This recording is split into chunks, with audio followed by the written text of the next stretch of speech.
চলন্ত ট্রেনে পাথর আতঙ্ক, দৃষ্টি হারালেন যাত্রী, নেপথ্যে কারা? নিরাপদ বাহন হিসেবে পরিচিত ট্রেন যাত্রার এখন নতুন আতঙ্ক পাথর নিক্ষেপ। পূর্বাঞ্চলীয় রেলপথের ব্রাহ্মণবাড়িয়ার অংশে চলন্ত ট্রেনে পাথর নিক্ষেপের ঘটনার উদ্বেগজনক হারে বেড়েছে।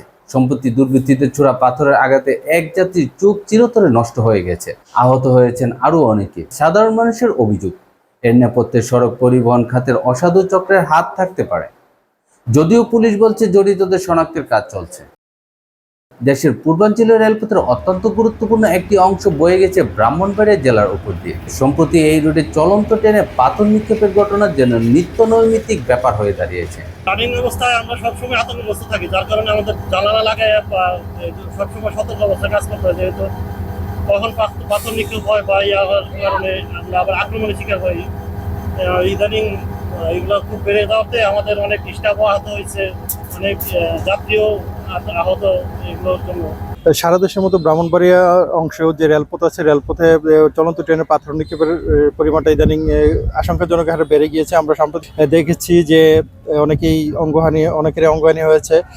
মানে অনেক পূর্বে আমরা যেটা দেখেছি, মানুষের প্রাণহানিও ঘটেছে। তো ইদানিংকাল যে ঘটনাটা ঘটছে সেটা মানে আশঙ্কাজনক হারে বেড়ে গিয়েছে পাথর নিক্ষেপের পরিমাণটা। কিন্তু এটা কেন হচ্ছে, এটা কেন আমরা প্রতিরোধ করতে পারছি না, কেন রেল কর্তৃপক্ষ কিংবা প্রশাসন এটা বন্ধ করতে পারছে না, এটা নিয়ে ভাবার যথেষ্ট সুযোগ রয়েছে। তা আমাদের যেটা পর্যবেক্ষণ, আমরা দেখছি যে নিছক খেলার ছলে পাথর ছুঁড়ে স্কুলগামী বা বস্তি এলাকার ছেলেমেয়েরা, কিন্তু তার চেয়েও বড় একটি বিষয়, আশঙ্কার বিষয় হলো এখানে কোনো সিন্ডিকেটের হাত আছে কিনা। যেমন আমাদের মহাসড়কগুলোর অবস্থা বিভিন্ন অংশে খুব খারাপ, যার কারণে ওখানে যাত্রীরা এই মহাসড়ক বিমুখ হয়ে রেলপথের প্রতি আসক্ত হয়েছে। তো এখন এইটা কোনো কারণ আছে কিনা, এই বিষয়টাও খতিয়ে দেখার বিষয় আছে যে পাথর নিক্ষেপের পেছনে। তা আমরা আশা করবো যে রেল কর্তৃপক্ষ, স্থানীয় প্রশাসন, পুলিশ প্রশাসনের সমন্বিত উদ্যোগের মাধ্যমে স্থানীয় যেখান থেকে রেলপথ গিয়েছে ওইখানকার যে স্থানীয় জনপ্রতিনিধিগণ আছে তাদেরকে সম্পৃক্ত করে জনসচেতনতা বৃদ্ধি করা, পাশাপাশি ট্রেনের যে আইনি বিষয়গুলো, যে যারা নিক্ষেপ করছে দু একজনকে ধরে আইনের আওতায় আনা, এই বিষয়টি যদি করতে না পারে তাহলে রেলের যে পাথর নিক্ষেপের পরিমাণটা কমবে বলে আমাদের মনে হচ্ছে না।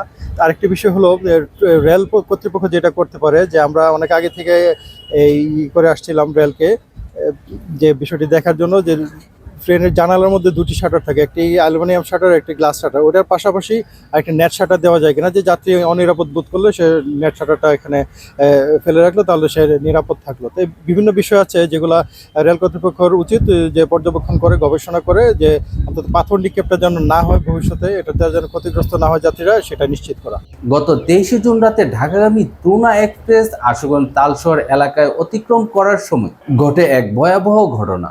দুর্বৃত্তদের ছোড়া পাথরের আঘাতে শ্যামল দাস নামে এক যাত্রীর চোখ মারাত্মকভাবে জখম হয়। চিকিৎসকদের শত চেষ্টায়ও তার ওই চোখের দৃষ্টিশক্তি আর ফেরানো সম্ভব হয়নি। একই রাতে মহানগর এক্সপ্রেসের ট্রেনে পাথরের আঘাতে আহত হন নাইমুল হাসান নামে আরেক যাত্রী। বাংলাদেশ রেলওয়ের তথ্য অনুযায়ী গত 17 মাসে পূর্বাঞ্চলীয় রেলপথে 2 শতাধিক পাথর নিক্ষেপের ঘটনা ঘটেছে। এর মধ্যে ব্রাহ্মণবাড়িয়ার বিভিন্ন পয়েন্টকে অন্যতম রেড জোন বা ঝুঁকিপূর্ণ হিসেবে চিহ্নিত করা হয়েছে। যাত্রী হিসেবে তো আমরা সবসময় সাফার করতেছি।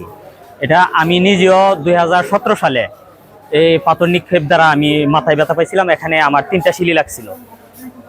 এখন তো কিছুদিন যাবৎ দেখা যাইতেছে এটা তো নর্মাল বিষয় হয়ে গেছে। আমাদের সবার আসলে সামাজিকভাবে তাদের ওই দুষ্কৃতিকারীদের সামাজিকভাবে আমাদের প্রতিরোধ করতে হবে, এবং রেলওয়ে কর্তৃপক্ষ আছে তাদেরও একটি পদক্ষেপ নেওয়া উচিত। ইতিপূর্বে অনেক ঘটনা ঘটেছে, সর্বশেষ আমরা যে হাতে নাতে 3টা ঘটনা ঘটেছে। একজন আইকর আইনজীবী ওনার চোখ হারিয়েছে, যে চোখ এখনো ফিরে আসবে না। আরেকজনের মাথার মধ্যে 5টা সেলাই লেগেছে। গতকালকেও কলেজপাড়া কার্প এলাকায় এখানে ওনার টাইলসের টুকরা দিয়ে ট্রেনের ভিতর নিক্ষেপ করছে, ওনার মাথার মধ্যে মারাত্মকভাবে রক্তাক্ত হয়েছে। তো এগুলো বন্ধ করতে এবং রেলওয়ে যে একটি নিরাপত্তা, সেটি নিরাপত্তা নিশ্চিত করতে বাংলাদেশ সরকার এবং রেলওয়ে কর্তৃপক্ষ যারা আছেন, রেলওয়ে নিরাপত্তা নিশ্চিত করেন। সিসিটিভি ফুটেজ এবং যেই এলাকাগুলো ডেঞ্জারাস জোনে আছে, যেগুলোতে এই ঘটনাগুলো বারবার ঘটছে, এই যেমন তাল শহরে উনি কিন্তু চোখটা হারিয়েছেন। দ্বিতীয়ত পৈরতলা এলাকায় ওনার মাথায় 5 সেলাই লেগেছে। এই পয়েন্টগুলোতে একাধিক ঘটনা ঘটেছে। সেহেতু এই পয়েন্টগুলোকে চিহ্নিত করে যারা রেলওয়ে কর্তৃপক্ষ আছেন, রেলওয়ে প্রশাসন আছেন, তাদের প্রতি বিনীত আহ্বান থাকবে সিসিটিভি ফুটেজ স্থাপন এবং ওনাদের বাড়তি টহল নিরাপত্তা নিশ্চিতের মাধ্যমে এগুলো যাতে জননিরাপত্তা নিশ্চিত করে, সেটাই থাকবে আমাদের আহ্বান। অবশ্যই ভয়ের ব্যাপার। আতঙ্ক মাথার উপর ফাটে যেতে পারে, বুকে পড়তে পারে, মৃত্যু হতে পারে। আমরা আগে অনেক স্বাচ্ছন্দ্যে ট্রেনে ভ্রমণ করতাম, বর্তমানে ট্রেন ভ্রমণটা অনেক ঝুঁকিপূর্ণ হয়ে গেছে। আমরা দেখছি বিগত কিছুদিনের মধ্যে আখাউড়াতেই 2-3বার ট্রেনের মধ্যে পাথর মারা হয়েছে। পাথর মারা থেকে যেন সকলে বিরত থাকে এই ব্যাপারে প্রশাসনের দৃষ্টি আকর্ষণ করছি। আর নিরাপদ ট্রেন ভ্রমণের জন্য আমরা সকলের কাছে যেন এই পাথর বাহিনীকে নির্মূল করা হয়, সেই ব্যাপারে সবাই সোচ্চার হবেন এই প্রত্যাশা রাখছি। ট্রেনে চলতে তো যদি ঢিল মারে অবশ্যই আতঙ্ক। আমরা মাঝে মাঝে আমরা এরকম নিউজ পাই যে পাথর ছুঁড়ে মারে, অনেকে আহত হয়। এই বইয়ে আমরা সবসময় আতঙ্কে থাকি আর কি। বাইরে থেকে ডিল মারে, আমাদের চোখে মুখে পড়ে। এখন ট্রেন জার্নি করতে সকলেরই ভয় কাজ করে। ট্রেনের জানালার পাশে বসাটা এখন নিরাপদ নয়। সবাই জানালার পাশে বসলে এখন আতঙ্কে থাকে যে কখন জানি পাথর মারে, অনেকের চোখ নষ্ট হয়ে যায়, অনেকের মাথায় আঘাত পায়, তখন দেখা গেছে মারাত্মকভাবে সে আহত হয়। একের পর এক এমন ঘটনার প্রতিবাদে এবং জড়িতদের দৃষ্টান্তমূলক শাস্তির দাবিতে ব্রাহ্মণবাড়িয়ায় মানববন্ধন করেছে বিভিন্ন শ্রেণী পেশার মানুষ। আমরা আশা করব আপনারা সর্বস্তরের জনগণ বাংলাদেশের পক্ষ থেকে এখন আপনাদের সামনে বক্তব্য নিয়ে আসতেছেন।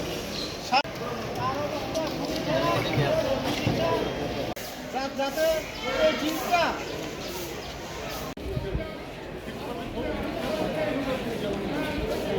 সচেতন মহলের ধারণা রেলযাত্রাকে অনিরাপদ করে সড়কপথের যাত্রীর চাপ বাড়ানো পরিবহন খাতের কোনো অসাধু চক্র এই ঘটনার কাজের নেপথ্যে জড়িত থাকতে পারে। তবে পরিবহন খাতের সম্পৃক্ততার বিষয়ে এখন পর্যন্ত কোনো সুনির্দিষ্ট প্রমাণ পায়নি আইন শৃঙ্খলা রক্ষাকারী বাহিনী। রেলওয়ে পুলিশ জানিয়েছেন পাথর নিক্ষেপকারীদের শনাক্ত করতে তদন্ত চলছে।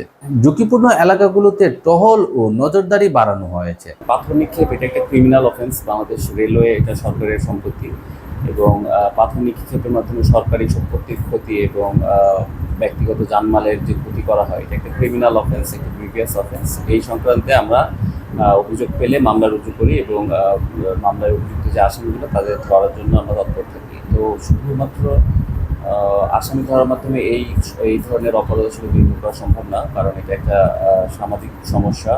অনেকে আছে যে না বুঝে এই খেলার ছলে কাজগুলো করে, কিন্তু এটা যে কত বড় একটা সমস্যা তৈরি করে আরেকজনের জীবনে সেটা আপনারা গত সপ্তাহে এক ইনসিডেন্টে দেখেছেন। তো এটা নিয়ে আমাদের মামলার প্রক্রিয়া এবং জনসচেতনতামূলক কার্যক্রম দুইটা আমাদের চালু রয়েছে। আমরা মামলাটা গ্রহণ করেছি অজ্ঞাতনামা হিসাবে। আমরা এখনও তদন্ত চলমান আছে, আমরা শীঘ্রই আশা করি অ্যারেস্ট করতে পারবো। রেলওয়েকে বলা হয় দেশের সবচেয়ে নিরাপদ ও আরামদায়ক বাহন, কিন্তু চলন্ত ট্রেনে একের পর এক পাথর নিক্ষেপের ঘটনায় সেই অবস্থায় চির ধরছে।